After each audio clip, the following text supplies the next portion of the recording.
Hichi Impact TV Kuki channel hi avela to the agenda Manipur Kuki discussion our gift and refreshment sponsor ho hi industry vezosi SEIMINLAL KIPGEN ke ma in nabon chawin limna kahi nei ki din hi tu kum 2021 kum sang ni le som la khat a chaina lam zo hi ta in chule tu ni hi ai ho agenda Kuki Manipur Kuki edition hi tu kuma dinga jong a chaina episode hi in hi to kilhon chun tu ni topic hi Manipur Kuki Society 2021 flashback isu tu kum January apatna tu chana ai ho Kuki Society ipiham society sungwa aphalo ahilo le apha ipp na to da umam adisana politician ho henlang society organization ho henlang leaders ho henlang holam kai ho hijong le Kuki Society aphalo in a ball ho ahilo le apha in a to do ho hitunia hi kum tha hung hun di to kilhanna iti ikigo diu ham chule itil bol apha ho jong chu iti bol wa I bol phat diu ham chule aphalo I bol hong chu iti kisi phat diu ham chai hung ki ho diu hin hizi chun ja topic jong ka hin sai ta in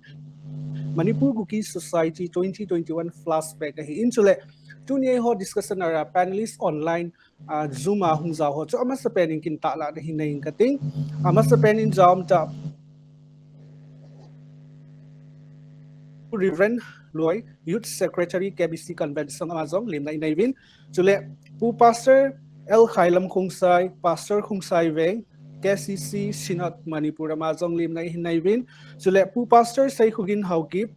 Lecturer SALOM THEOLOGICAL SEMINARY Amazon, Lim Nai Vin. I like ki holim na so ada pan paising o hitin. Ama sa pen in Apu LUNKHOSEI TUBOI komana chiu hitin. Inza kahin say bangin 2021 sunga hin ning kuma pa din COVID-19 pandemic zonga naumin COVID-19 zonga hin chule til dang zong ha sak na boina tam ta in to win hisito kilhon chun I society wa zong hin boina ha sak na thing noi lang hian lang politician lang hian lang ipilang hi zong le til tam ta in to win apa sa penin puri friend hun khusai to boin ning kuma itil bol ho kumbula pa na tu sana society sunga adi lo ai lo le ahoi ipi na bol do umawam hicho tung sang ama sa pena na hinsay theda ama sa pen tabong Impact TV in tabong program an go na kay jong tabonga panmun kala thejin masan pathin kathangwa chule Impact TV chunga jong kipathu kan punge 2021 sunga Kuki Society sunga achi sapha na ibol khil ho ito khil ho chule ito phan ho ibena hele sei thei tampi nan te hejong le adi sana jong ilhasam na ho jong hi isaya yong la chun sei thei tin mun tampi omin ahin la chozo si aninga ka ki sei jo hi jong le COVID-19 ji hin holam thu a khatwega seileng COVID-19 ji hin holam a hin kiloi khom nei na sata in changhem khanin disconnect I hung hiwen kichidin mun a hin thagau lam din mun na sata in ahung che chawen mim hin khu tampi hi changhem khanin thagau lama lengwai na ahung umen hi cho jong hi ila samnau khanin kamun aji chu pathin thu ai ki khop lo manuwa ai lo wai le pathin thu hoi tai ngai lo manwa I Christian hin kho dat tai pan pi thei lo ho ai lo wai le hi chi lockdown ho ji ho in ki tai thei lo ji I thagau hin kho ho na sata isu sit ki gon ho pa hi e ho dinga ila samnau win kamu en Christian khat pathin ta san khat hi nawa hichi idin dat zo lo pau hi hichi hi nasata in phamo ka sa eti chu ila samnau chung chang ka sei do nu ma he a hin hichi hitabang lockdown an jing jong le nasata in e ho Kuki Society sunga hin organization za chum min jong pan mun za chum min pan ilawin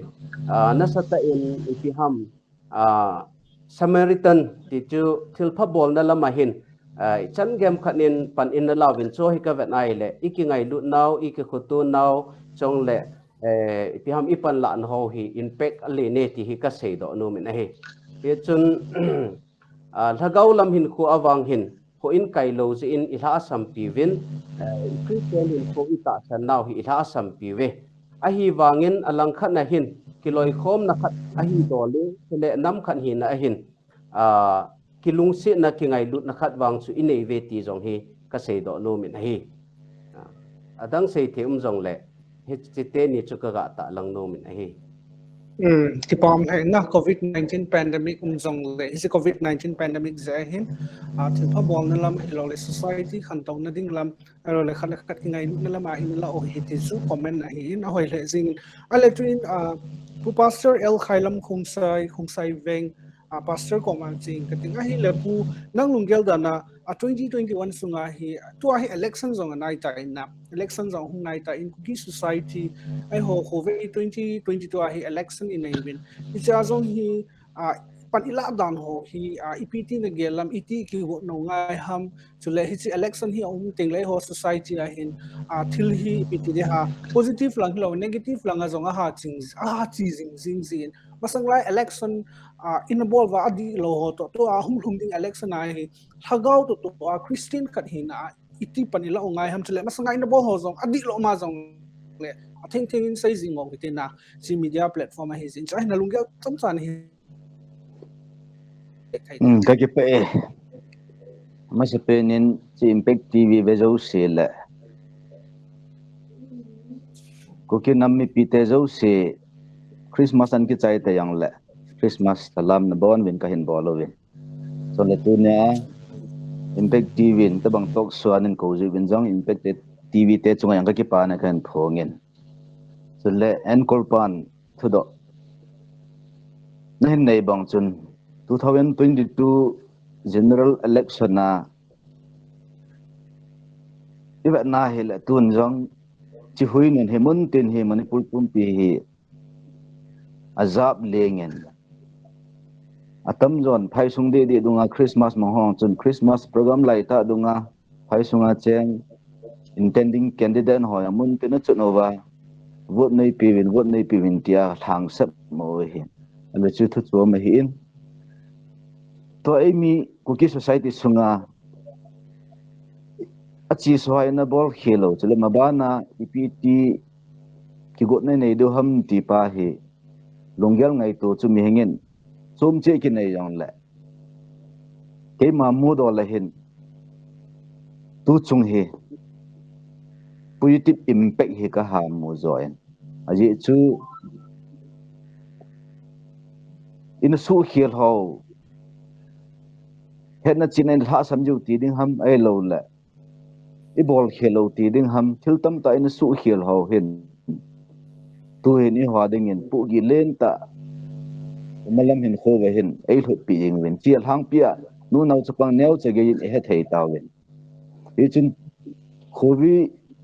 general election na dinga hi hang pia tuin dan hi ba na la mi lo se hi hoi ta ki gut na chu ne yo hin ki gut na ki nei pa hi ke ma mu dolin simle pa ya chogu omentin hemna thal pana chado ogo umjong le mi pi lung thing a ki hong ta in I chu mi heng ei ma dei chi won hi ki ha thei tan te ti ka ki nem na hin chong le chong hi dan na phal dan to ki to kha da hi I chun akui hi jong law han isei bong chun mi kainom ding dei na chu sumla pai the a thilja jar bolo min hi jong le vot khat chi nei hi ji chun vot nei zo sen ti rai in nei pau chu sumla pai to ki the ding chu ngai to po tin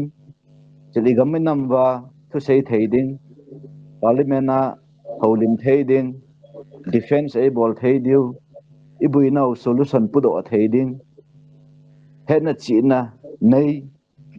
thu sei la sathem chi hi kilhano hitin veo hitin mihang mai velovin ong lung ding I khango khu veo hitin chi hi u hoi dan an hautin representative ding han kilhano te tiang chu ka sei do no men e chun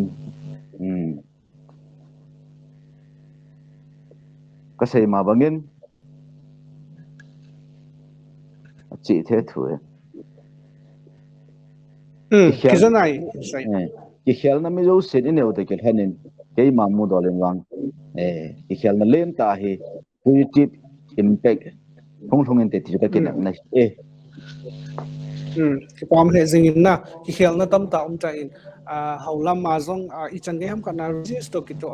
ami tam ta zo khang do ta in thili adi ta hum ding he ti kinem na khat sur he ti an sain ki pam ta ne hele atu in pu pastor SEIKHOGIN HAOKIP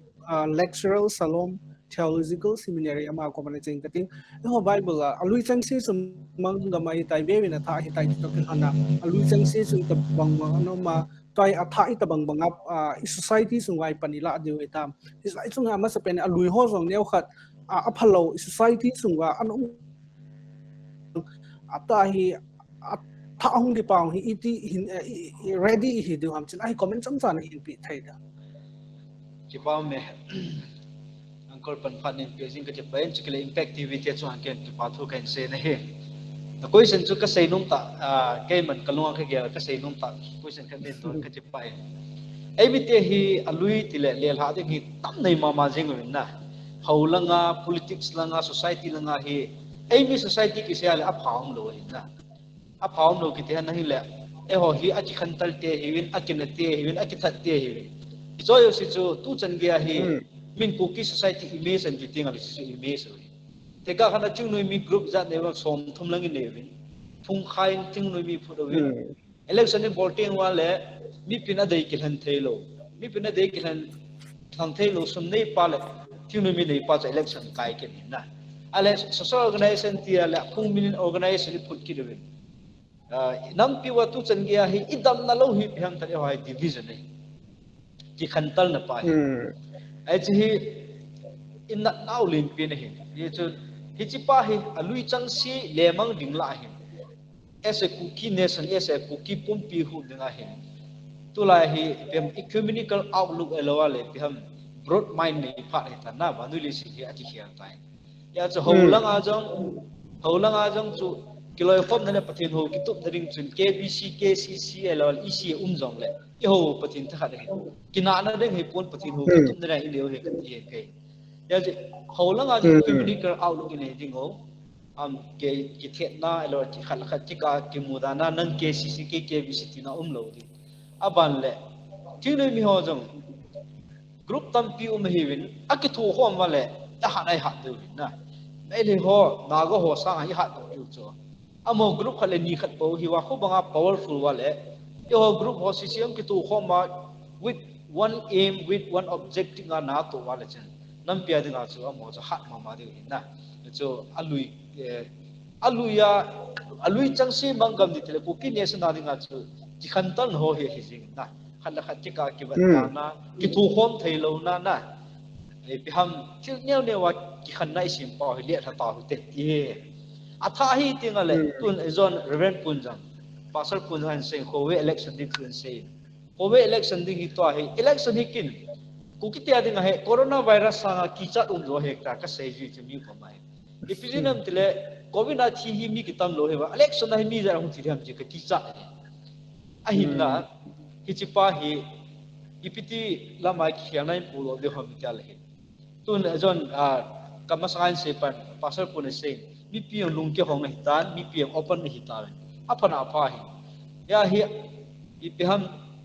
democracy ga ma cheng hi mi pi chen amadi ki san hi ki dei su ke na mi pi chen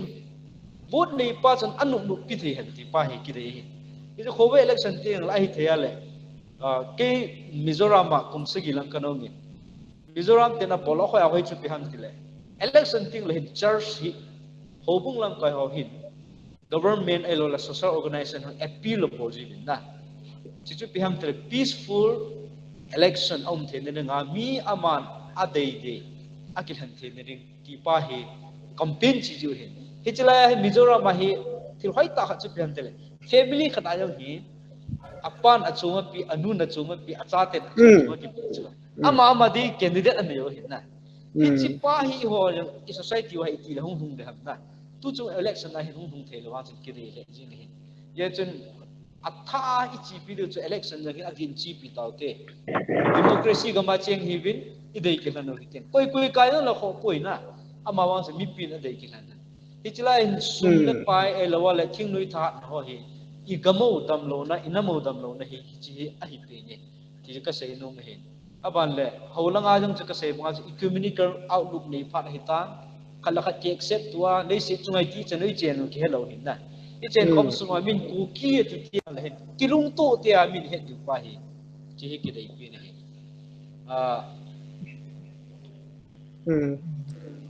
ki pam he zing technical error ne cha amin na in zo phala hung si pai ki zing ka ting a hi le twin three category to min ga la hain ka ting I ho ku ki society ading a hi a political leader ho hi in nam gol hang ho hi ben chule ama ho chung chang ta hin ne khat ga se ho tin na Jesus Christian sa ho zui ezui hi even ama se penin pu reverend LUNKHOSEI TUBOI ko man sing ka ting tu kum ahung ki chai to ding to ki hana to hi ningani bu ham khat inai tawin khowei le khun hagaw lamin ti tawte hagaw lam to pathin to I ho da no to ki to nam gol hang ho ti tawte na nam sipai ho in so iti pan ila ungai ham tu in so tu neo chu hin sei tawain tu in very details ta in ga sei ho tin nam gol hang ho in so iti pan ila ungai ham tu kum cycle langa zong gam nom incident zong izawin hiti unaw chapang ki thatnong tamta izawin chule thil tamta izawin ji chu nama sapenin pu reverend LUNKHOSEI TUBOI in hichi nam lamka inam gol hang ho hin iti pan lo ngai ham iti bol lo society wai phatchom na le khan to na hum jam chi sung sang hin thagaw to ki to lungel na hin sei thai da khaki pa in nam chung chang thu panila dan ho isei bangin seiding tam ta min hizong le particular ta nam gol hang ho na to ding isei nom pau hi het nom pau hi ke yong khalungel tampi na min mi tampi lungel jong hiding kata sanen ipidinga hita hi khatla khat ikitu theilo ham ti chu azo in pastor SEIKHOGIN ama akunin izawin hi cho chu ile thawa hi le I khan to diu malama ikilung to diu he ti jong chu ama kuna in het wa hin ka sei nom pen hi ipidinga cho chu izom theilo ham thagaw din mun iha dal sang povin ade sanin kei ma tan jong kana tu kha chu inam gol thang ho hi pa chan ta jong omin pathin he ta jong ome pathin he ta ho ti ki ho wai le chun kinep na sana sanga hi in kon khan hi pathin hello anu pa za bol lo cha ho jong hi an pang hi jong mai thin tin amo ten ki tu ai le ei jong chu ki tha saman ki thing lal the jong le pastor khat ne ki hitan ai wangin pastor khat din mun na akitin jing wang chu za na jong mi api povin pathin agin lo naw chule pathin a het lo naw pa akita langin joy ka va nai le pathin gin na lamai tha sam hi chi hi ila sam pi ve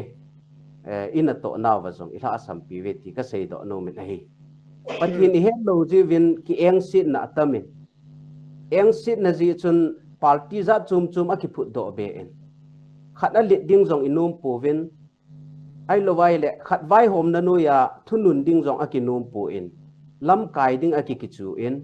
khat lam kai na pa chu kina sa pi lo hi chi pa hi tu din muna nam go lango la a ka ha za loi khanin kamu ka he en hi chi hi kinga han nang hi le inam sung wa hong hin kilung to na khan hung umin tin aban ki le pathin gin na hin ki ne han nang hi le pathin phat thei bu jong ki chang ding a hin athing pana sei dingin pathin wang hi igin naw ala samin a hi ya chu nam gol thang nam na tong hi wai le inam chu akhan to na dinga aphat to na dinga chule ipiam ilo hin the na dinga chu pathin zabol ngai hin pathin gin ngai hin hi chu ho chu dovin ki eng si ji in gam khat ai lo wai le gam gi po ki chu na in vai hop na ding mun ai lo wai hi lai pi ham ke ma mo pu na muna na hung lu ne te hot tabong iki eng sit ki sumsil na ho hi chu ho jong hi nga pha na hin hi chu ho za hi athilo ding jong I thi kha wa again thei lo ding jong gen thei khai ji a hin ke gel dan win wang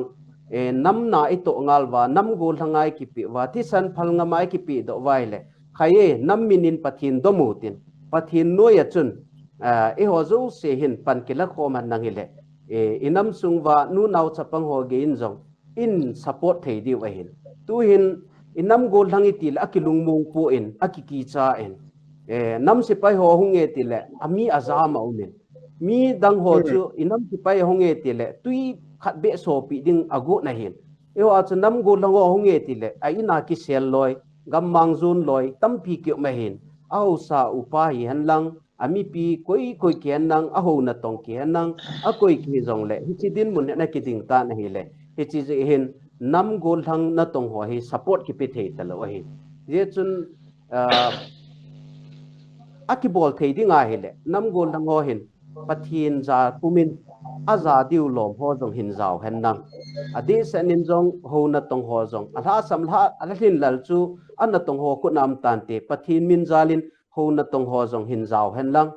chong le pathin jong hin bel han nang pathin jong hin ging han nang hele hichidin munaku na hin ki khel na jong hung thong in tin kum tha tha tha in jong thagau wang bu na jong ki chang in tin inam kung to lu jong hung ki tu min te ti hi ke ma ta san le ka kinep na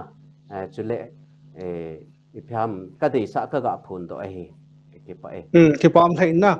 nam gol hang ho in pathin ja bolding alin isang alin ho respect koi ding chule society adinga kine pi un ta hoi ta pan la ding he ti khat chu he in thil hoi ta khat hi in hi chang hi nam gol rin jong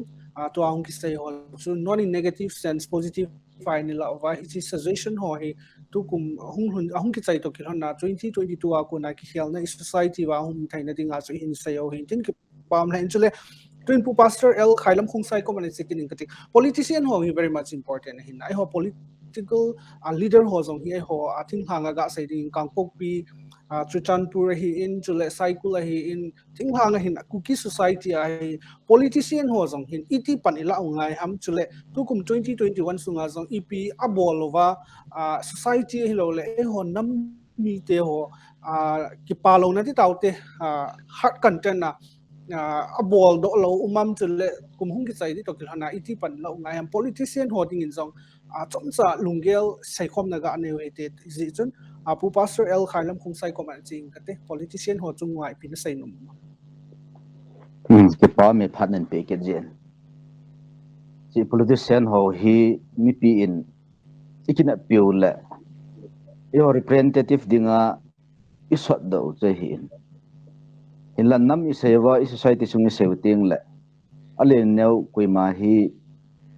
apun na lo ki ji pon ti ham hai ta ba na hele pap pu to ki lo ven inam sungo ikitu movin chule ikibung khanwe ti yang hi ale neu kam wa se khat che hin la ke ma yel da na wang hi i ho ki tu mo hi po ven ei ki to mo sa hin ei su khan go hin talde al hading nga ei go hi hin ane ta banga ichung wan na tong ho chu koi ham ti chu atam zo hi ni ki het po ven am hon na to pa a impact ahung so do pa he i ho ke kala ki to mo na ki do na ki dam na ki mit chip na chu hung thunga hin in la abula ei su to chu koi ham ei su no phau chu koi ham ti pa he alen ne bin ki he no hetin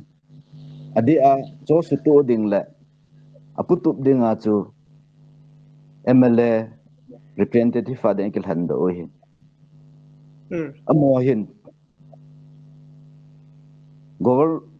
constitution government dani piham Indian constitution i piham tiang hi hoi ta in head gil na hi anei powe ka tipon nei chu hanna chi Indian constitution nui a chu thinghang mi ai lo la ka gam ka nam pa chu iti defense ka bor zo ding ham amo khela ei ki tunga hin ei ki tuna la kanam kaza na dinga chu huilai chi pi ka bol ding ham ki pa he half a focus do he de omen future chu ki nam naw hin hil achi sa ho chu bel nyung vel lew han itong MLA inei ho chu aphamovin ma cha bol do ko veti na he ko hilla inam sung hi chan ge hung no pha na he ipiji ham abul he huilai chung ki pan ham ti chu seilawa het so kya yawe chi hi ji chun Christian khát hi nào và thu tạ cho yêu hết tin ngày lúc na nêu hết tin Bible in nang man ki ngày lúc bằng nehing na kom ngày luôn thì bắt ngày lúc na pa khổ nei thei leo han ichum hing khat chun e mai ki ngày lúc na hing kom ngày lúc thei ta la chun gamla na ma chu ngày lúc lung thim ma pe nge ya chu gamla nam ngày lúc hing ki ti chun sei ngamlal to ngamlal agamana ma dinga cha nei lo he hin lai ho hi ba na hi la itu bang gamla nam isua seiding din manom ting la ikamu ha ki simbing le le ji akia ding ana ki ngam ji pum a sei ngam ji pu ala chi bola ji kamu ki sim le le ji ham ti hi pai tai ngai to a hi la asunga hi atam jo i ho ki boli hi ki ji le chi hi ji chun ayo a reverend punen se bang chun iba na la thing mi tam ta nam lam kai nam si pai nei ve among hi ke ma mu do la pathin na tong len ta hi ve ta kin kala pathin na tong hi ve el pathin na tong gamna nam dia na tong ki chu pathin na hai ta thin na nei ngai jin pathin a ki cha the ngai jin as mi him chat ki cha the yang la a sim pa pathin in khul la thei pi thei pa wang chu i ki cha chi theo ngai jin ting la chun ipiham inam sungwa min ai su to hichen ge min ai khai sango wa ai su khan got pau inam ho thai mang de ti pau he politician ho hin inam gol hang ho hin amo hin thakhat nin ami pi ngai lu na gam la nam ngai lu na pan la khom theu la hichen ge ma impact hum ding in ke ma mu do len kamu en isa mo chin ma cha bol pu win to do tham do nei pu ve ti na sei na wa win ma ba na future la ikinep now hi hoi ta a gas hu na thei ding chun nam lam kai ho hin chelo politician ho hin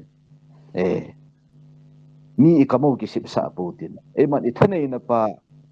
Israel na pa chu hoi ta Zelen ta a inamigam ki pa ta hin khoi man na thei du lam pi pa he ngai to wen nang pan halan hin lawin a ti chu a chai na kan se he Ki pam he zing ai le abani civil society yang very much important kha hi nai ho Kuki society yang civil society tam ta im win ke so min TSA o min chule atang tam ta im win civil society organization and leaders so yang in ET panila ungai ham chule 2021 sunga civil society leaders so in so ET panana la wa ET bol phat nei bam ai lo le bol khil nei khaw bam hi chung sanga jong hin comment jong hin pi lang chule kum tha hong dun di to kana civil society organization hoi voice of the people kha zong hin na among hi ti pan alo ngai kin ham chi chung chang hin pu pastor SEIKHOGIN HAOKIP comment sing katin cha hin na lungel comment na hin pi thai da ki pau me achi sa 2021 sunga hin civil society ho tile KSO inevin e ho tua e ho pau tho ho e ho pau mong ho si sin ne ke so ne vin tie se ne vin na neu ne a chun ni biham in sung level la kilo kilo khom na sam na en le hang pia ne hi ke so to tie se hin na amo hin 2021 sunga hi biha a board to a board ki ho ka hebe se kun na ke ma ke la ti cho pateta details ta diam chani ki borman lo ji yang hin tin na a hin la 2021 sunga hin amon che bol khilove amon che bol phawe tiang so tu ti ta chom bia mi pi het ga se tiang chom pun ai chi ka ti wan amon cha normal duty cha ki bol lo hinan te na normal duty a boarding along ho cha bol je wa chu mi ang hin angai na ki la a na chom bia sei phat thei sei si thia chum lo sei banga chu hiti civil society ho hi civil organization ini ho he ta chu voice of the people na mi him mi pi ho thalenga pangahin MLA minister hon abol thelo na thing no in abol thelo ai lo wala holam ka hen ki bol thelo thil tam pi hi aman abol thelo it's very important katino na mo hi society ading lampia dinga hi malmutak ahiwe katino ye chun malama hi pan tu mas nga pan na hoye katino min apan la dan ho nam pia ding nam pi su kan ngum ti nga le dan ke so ho pan la dan ho na amun muna tu hin pathin lu si ding ke so yang hi atap a branch ya south alin tai Delhi a min Bangalore la yang min elo India pun pia na even US na nga ke so yu mo wi tai ye chi chi ikiloi pom na pau hi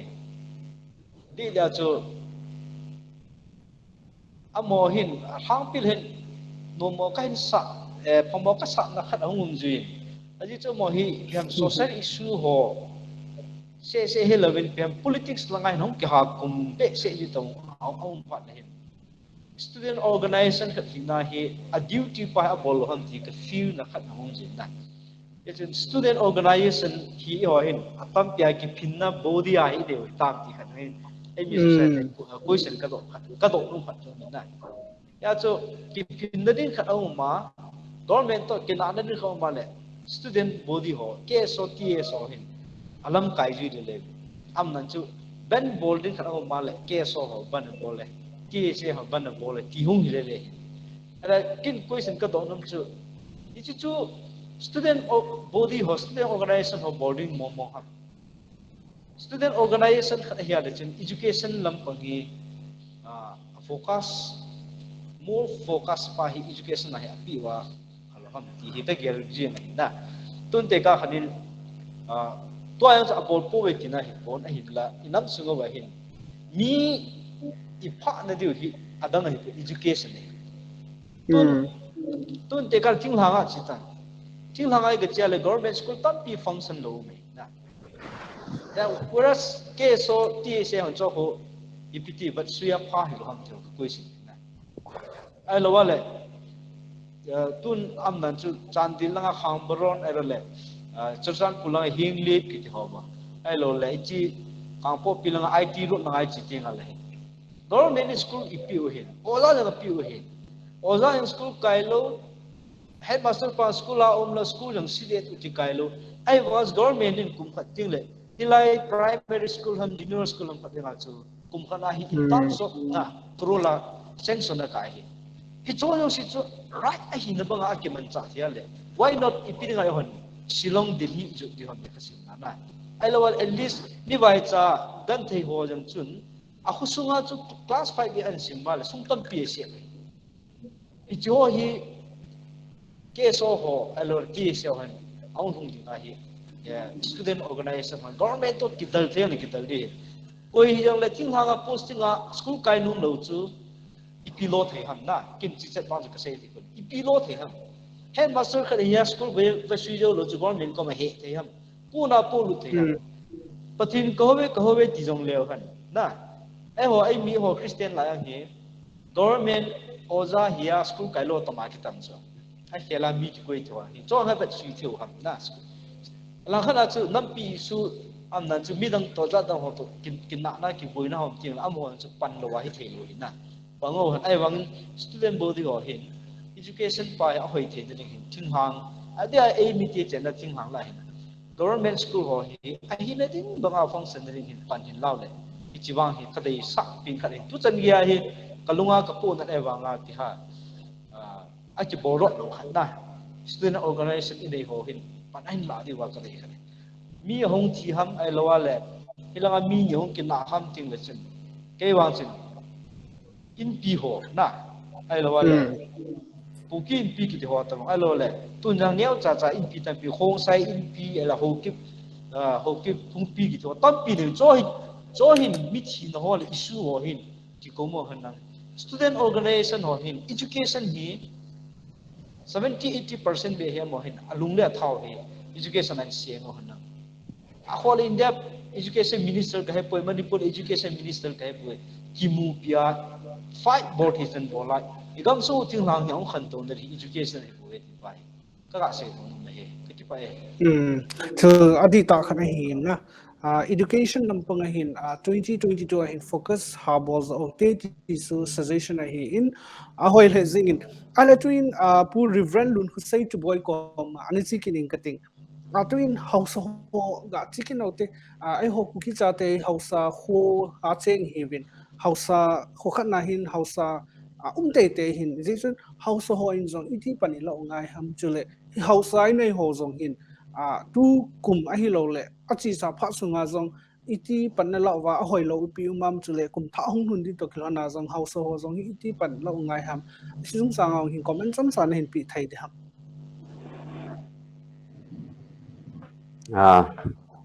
kakipain avela phat hoi kamuziin kakipain azun nam go langho chunga pathin gina pathin gin puma nam nai to waile pathin gin na chun changem khanai in nam sungwa ki lungtun an puilu na no ho jong am ho jong ngai lu na changding photo na changding sapi support na mudi ohi hi chu ka seiba na hin hausa din mun jong hi vet nai asilam i sei ding atamin aphalam i sei ding atamin ai chun thagau din mun i sei jong le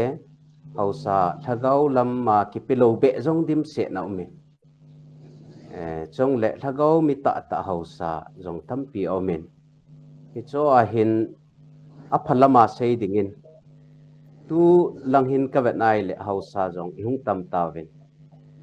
hausa kichu jong chu an ki jong le hausa phata ta hung umin amo khochen dol ka vet na hi le ke mu dolin nam jong choi sangin hausa pha a chule hausa khungai lu a kan het ho hi a inin kan he ma sa na hi a in sa in kan ve in a hi le hausa kita khungai lu chule agama dinga hoi ta a pan la ho chuka vet nai le a ina building atungin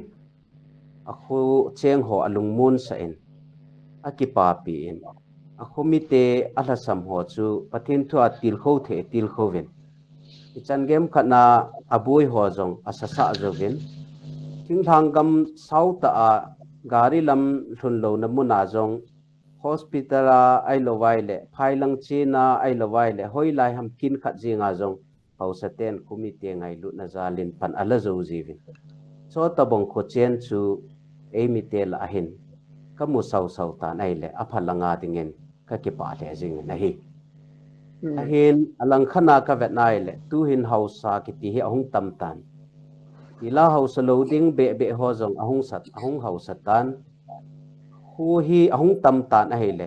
hu hi atam ta ji in hu aneu ta in hu aneu win hausa tamin hausa tam pha nin chan le wo jong athom ta in hi chi pai ka vet nai hi le asi in kamu nei ji hin pathin phat sa jong hi diham jong ka pun government in jong kum 2014 na pan ham ma pana khu ki sim ho simlowan koi jong hi thil phakhat ni dam jong ka gelin cho ta bang hi vet na hi le khoi tam pha no vin i kho chen no hi aneu wal ta mi noi sin ai chang vin ja chu hausa hi hom cha ki man nang khu hom cha ki an nang in tam ta ki cheng thi han nang hi le che hin ipiham government lama jong chan labu tampi ki chang zo vin tin chong le government vet suina jong ki chang zo vin tin mi gin le za jong ki do tho vin tin thil khat i bol jong le lin ta ki bol do zo vin te ti hi ka ta sani na hi je a hi 2022 tieng la wang hin khu ki sem be da ta hen lang puneo ho zo hi i lo a chen khoma ai lo vai le ipiham khuniau cha ho zo hi kan khoma khu khat na khu pi a tim do a phadi ham chuti han nang ile holama jong ki loi khom na nu min tin chong le azwa ka sei banga chu hon gam chuma zo a education chung changa sei bangwa chu le kha sim na lang thim jil na ding jong le khu pi ong thin ting la chun thil bol jong hung ki su in tin government jong pi dinga kilom ho tam ta in thi the diu din mona ma hin ya chu ke wang hin ai le khu hi tam ta ki sim be da ta hen lang chule i khumun chi hin house ho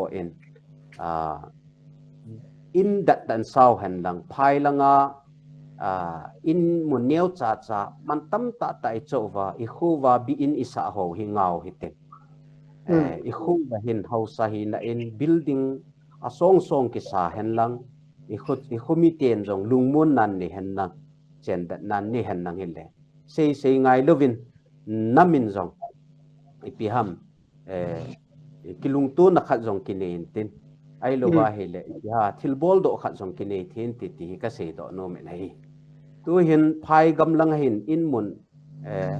mun cho ho hi pa cha nom ve lang khana sum jong ani ji hin tin sum ani ji wa chu in a cho le ki pa ome a cho thei vai le in lama jong in saw hen ka ti he ke hin ya chu tu hin de ten agamu I ha cho ji win jong sum sel yang si jong a ha bol ta win ya chun thing lang na ngan ve le lovin thing lang an vet lal pe vai I ho kho chen adat lo wa hi le ija a hi I kho chen o hi mi noi si na ki changin ti ka sei do no men chule pha isa di wai le hau sa ho pat la ding dan chu hau sa hi ta wa khumi inei ta wai le chun khumi te lungmun thein na ding khat ki bo le ti hi kin jong thing lang langa posting kan hi lai chun hau cho ko ma jong kan sei ji in khucha ga ti hi win khumi te ti win lang na khuwa hung cheng ho chu na lung sit ngai yen aji chu na khumi ai ja chu nang hau sa pu nei the hi in na khumi om ai ta ji chun nagam sung chu a chen sunga adei chabe ma ne la cha ake hol do theina dingin gamle gu pi in lang lungdat sa in nang nga dinga jong a thi ngam theina dingin nagam chu ama a chen sunga dingin pi do in thing la sung phu sa in chong le among thailo ding thil bol sen chu ti le nakina hona nakilung no mon han jong le namo da ha lo ding a hi tin kana sei na hi hi chi lungput chu khu hau so zo sin kinei su ke hanang hi le I khu hi min an ngai lu ding khu mi te hon jong khu cheng hon jong angai lu ding a thi pi ngap de ti ka sei do no men ga sei sau be ding in naga ga la chu koi machan hausa te adin pi be ta lo hi hausa te minya dingam ta lo hi thingam ta lo hi atam zo hin ka thi sa nga ta agam le gu chu namai ta pui ti agela hausa pu gam hin aman ki hu tan ti ta ain jam san gam le gu jom tam ta an da lo hi choi ve ngai le khu cheng mi kha chun ad lungap pi lungdat pi gam le gu a hu zo theina dinga chu hausa pun khu cheng mi chu na chen sunga hi chu gam hin nang ma nakin su na dinga bol thei te na ki bol le tin pi do na khat ne han nang hi le khu le veng hi hung hoi thein tin hung dat thein tin a cheng ho jong ki hul thein te ti hi ka sei ni na adi ta hin na 2021 ako na chi chung cha comment comment hengi sayo mi te hi ha post modern khanga monarchy ki po hi chi hi I khan to lo na factor tam pi na khat ai ka koi na hausa hi a phat na tam pi le development lang han nang thing hang lang khan to lo na hi ke hausa hi reason khana na bo na wang te poi factor khana ka koi hi to ai ke hi 2000 balam hin ko ai ko ki te wang hi reformation kare am lo ai le hin I tabang thu no la gam nang I chan ding no mi ngi pha nai sai lo ka ti ka ti wang ngam pila ka sei ngam na hausa chu akisumang thei ta poi ti wan we have to reform it ipiti lama reformable ho ma chu kin answer ka nei pu na reformable lo ngai to hausa khanin full power anei ki ti hi chi hi modern age al kinai pote pre modern age langa monarchy khanglaya akbar ti ho khanglai ki vai pu nai ho to modern jang nu ta pre modern ja post modern ayo mo hitan chilaya hi koiham khut to ai khuchaga min lakh an ya lo ko chen thing hang in sa ta aneu pina chu ke holang context ase jang chi kampo pi palina in mun ki cho ki sa chu thing hang langa khula hu koi ma chen lakh jang ki koi num lo I chu bible in na go na chu na lungjang di he ti na I chi pa hi kin ka se nom chu to ai social organization ho ka he pon piam na than e vai ho hon inam sunga wai bol do ka de hi king chieftainship pa how can ipiti reform bol han ti wa nasata na intellectual ho ki dong han lang ipiti le to ichen kon pi na go ho ai lawa le mizo han min I ho to man ki pon apa poi to min le ra to kham to kam tai ichi pa hi oni ki tu dan dan pa hi doi si khat ki tu dan dan ta bong so yo AB society adin na kai ma mu dan ka ti he mi dan ko ma dem na ka sai thank you so that's a comment ka ki pawmin na hausoi na hi theisina 2022 ako na hi kho sep be ta loading kho pun loading ai thela aniau cha cha hoi ki pun kho ma hausoi jong lunglen ken na khu chaga hoi chaga ti lo khumi ti a hoi ta pan la di ti chu a hi in ki pam he jing a hi le pha jong hi ha nei ta powin na gom lam ta tan in sai pi win lang Pastor KHAILAM KHONGSAI ko manching te in pi ho jong very much important in Kuki to Kuki in pi Manipuri win chule hausa lang a jong alin win hi chi in pi lang ho jong hi chi panila ungai ham chom chan hin sai thei da in pi ting la in pi thru ga sei ding chun lom ba gi sa be pon yang la in pi in ayo hi ki pa ta la mi usini support de wa lom ta cho hi nge ming hin a chun ngai dan ki ba lo no cha thang pia ji mo ngai mi ki ka yang la chi platform Kuki nam mi te ki khai nau chi in pi hi sung langa tam jo support lo tam ta danin ke ma mu danin kamuin chi hi lo win chi in pi nei pau mi pi in alen ne bo no win chi to so no heten a hoi lo di lo ilung thei lo na jong la sem phading chi hoi hi win a hoi lo na di lo na mai la sem phading jo ge lo tin ngai to heten chin pi hi ha to in to so no heten pan lau ti ka sei do no me yi chu adin ayo win phai sunga cheng ho imin pha ja win ko loi te nya ko nin he nge iba na la phai sunga jong ki cha te tam ta ai cheng ta win la phai sunga thina man na tu buina ha sa na tu ting la a thing lang langa CSO lam kai atam jo hi kuima akimang cha be se po a phai sunga ku kin pi hin ake so hin alhang pia mo hin inam mi te phai sunga hi abui pi wa na lo chalo wa service kitila sumla paisan na yang nammi pi te ko na nei hide lo ama paket man ya tam jo ke pu do wa chi in pi ho hi inammi pi te mun te na bui pi wa official lin lal ke mu pi dia ke mu pe ta pa na lo hi che ka sei bangin again the ha sat nau chu gamna na ma da ki pi do ju chun he nge ke pa me hi jong la athu pi pe na chu mi pi hin alen ne win bo no ba ta so no hetin chem phau hetin ha sau te ti hi appeal ka bol no me mi pi ho in supporting letter ding in pi ho jong ha ta positive lama 2020 tu hon to kin hona support ne bol di heti chu hin a hi le chom lam ta tan hin se pi min lang na pha hi ta point pu pa SEIKHOGIN HAOKIP ko man ching kating simlai ho ko ma jong ipi sainom ne ji chu 10 12 exam jong nai ta in COVID-19 pandemic hi omicron jong ki hi ta in chule chil tam ta exam hi jong le ichi pan lo ngai ham le simlai ho ko ma jong ipi vai ha na nei nom ma nin ko ma panin pandemic issue boy pandemic nga pa na hi negative impact of team school ho he ti kai thi ta point ai la to he ang hung 2020 sing nai ho ka bai ha na nung chu ya le ipi thu so jang le quality education na focus polo te ti ilung cho luk phana le in mi munai quality education maintain ti bon ke na tu lai patin lung se smartphone ni ta internet ni ta YouTube on time anything I had no ho si bro se bola ki mo te na ya chu future du pa hi education na ting hi chin sim lai hoi oza to school ai ki depend wal hung ki depend fielding in obin na ya chu ai ma I changa ina hi quality time bola quality education pa hi pi dile maintain board he dem ti pa hi na tu pi pi nin kam te nu le pa te hon jang tu la chapang ho hi ai te la bet sui ju hung ai tan na adi chu tu hin PM student te khang tha ho de PUBG hung leng do na ai lo le mobile games tam pi hung leng do ya khasim na wa chapang ho hi choi aka ka wal hin I biham I future lo hi dark thor na tu khununga ti ngai ya chi cho hiom lo nu le paten jo cha ti ho he thia le home tuition board pi a pateta timing o hi sim pi a in munji nga yo hi quality education pa hi pi the hi na hi chi pa hi focus bo su ke te chi ka sei no he ki pai ki pam le zing na hi la chai na kein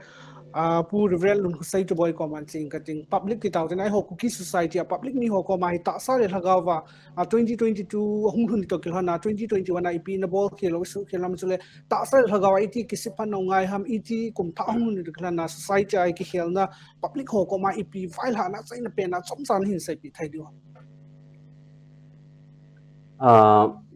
cái pa in athang pia ka sei nom chu tam tam zong le a chom pe na ka sei nom chu patheni ho ji win ki ta utin kum tha tarik khat ni jing ka ikitep naw khu kumlung ken ki zui su ke han nang le hi cha hi i lo thin diu heti ka ta sen athang pia ken zong kana ha sei pe nin tarik khat January tarik khat ni kuki cha te dinga ki than ni kho hin baro apa nai ki tep nau su mil jiu hi aboye kanati ji en ya chu tarik khat ni jing ka a ikitep mo vai ki than nau pa khu ki tu cha su ke nang le i pathin ho naw han nang inam na to naw han nang i pithil bol naw han nang i pi bol naw hi jong le ki khan tu pin tin ki machal pin te ti hi achom pe na ka sei do no ma he thagaw wa jong iki khel num vin kon kha chun aneu pe na churup chep jong le thangi ati a hin chu ti ai a si ki ti ro si chu tarik khat ni jing ka ko ale tha ai hung wa hin chu khu chi pi zo ke lew hem i bon chawa 2022 hi ki khel na khana ini diu heti a chom pe na ka ga sei do no me ki pam le zing in pi hi in hausa hi in simlai hi in public hi in politician hi in civil society hi in chule Kuki society am zo sin tunia guessung ho in ta sa le lagaw lama viewpoint suggestion ki ho na hung ki neya hung ki pi hi in kai ho chu hi lo le guess ho chu a theme hi ta just ki bo zong hi point ai society ta hung ki sai ting le hin apha pha ki la lut wa in a zui diu he ti chui ga se hin tin 2021 ki chai ding hi ta in ninga ni gu bo mi ta in chi sunga zong hi thai sana mo na hin sai banga guess ho in kum khat sunga I bol hi lo hi enjoy sai topic ho hi lo le enjoy ki sai aban mana hung ki sai ho jang chu hi in a gel thim wa kai hi hui lai pe na hung ki sai chu kai ka hi ham tia a phalo chu in a le ha wa pho chu ni ki la lu wa chu le a chai na ke na hung ki sai tarik khat ni le ki tip naw hi ni su mil lo diu sia ko na zo hoi cha 2022 teng le society hi ki khel na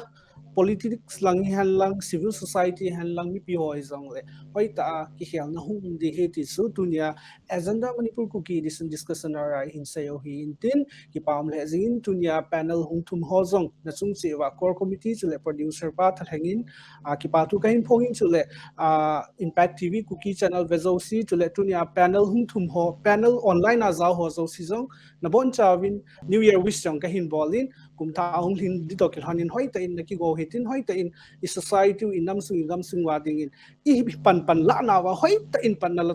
tau hi ti su a chai na ke ya ka hin sai hi in tin ki pam the zingin tunia ding in agenda Manipur Kuki edition discussion ar hi chan hin ka hin chain chule tunia program event na wa hi phat chung pin ho impact tv Kuki channel official website ka comment le feedback zong hin pi thayo hi chule avelin bon chawin kum tha hong ni kil hanin kum tha chibai ka hin bovin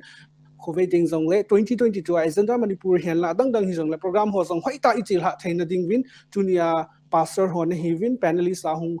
evangelist on hi win chu let me pi ho in zong impact tv Kuki channel hi taw na ni na gel do jing du he ti chu a chai na ke ka hin sai hi tunia ding hi chani bum khana ka hin na in tunia agenda Manipur Kuki discussion ar vezo sin bon chawin mangpha